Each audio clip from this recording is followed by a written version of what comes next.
Now, back in 1967, the Packers played a famous game against the Dallas Cowboys. It was famously called the Ice Bowl. And it was named the Ice Bowl because it was it is bone-chilling cold during that game. It was 18 degrees below zero. The wind chill was 47 degrees below zero. The field was a solid sheet of ice. And if you're a Packers fan, I'm sorry, because at the end of the game, near the end of the game, the Cowboys were in the lead, and it looked inevitable. It looked like, okay, the Cowboys had this in the bag. But somehow, miraculously, through some kind of feat, the Packers were able to run the ball down the field, and with less than a minute left on the clock, they were at the 1 yard line next to the end zone.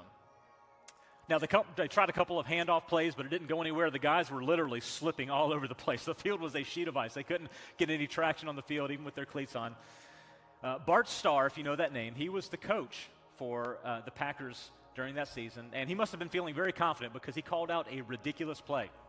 He said, 31 wedge, and the ball was hiked. He took the ball, but he kept it to himself for a quarterback sneak, and this guy here, Jerry Kramer, he was on the line right in front, and he knew that Starr was coming in right behind him. He was exhausted. It's freezing cold. It's unlikely they'll make it, but he somehow summoned the energy, summoned the strength within him to dig in his heels and get one more good block on the line of the Cowboys. And he was able to hold him back just long enough for Bart Starr to jump over behind him, and get into the end zone. And they got the touchdown.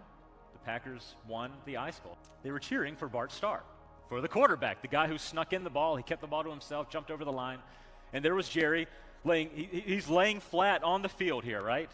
But before he could feel too sorry for himself, Jerry Kramer, he looked up, he looked over to the sidelines, and he saw his coach, Vince Lombardi. Vince Lombardi was looking right at Jerry Kramer. He gave him a smirk and a thumbs up.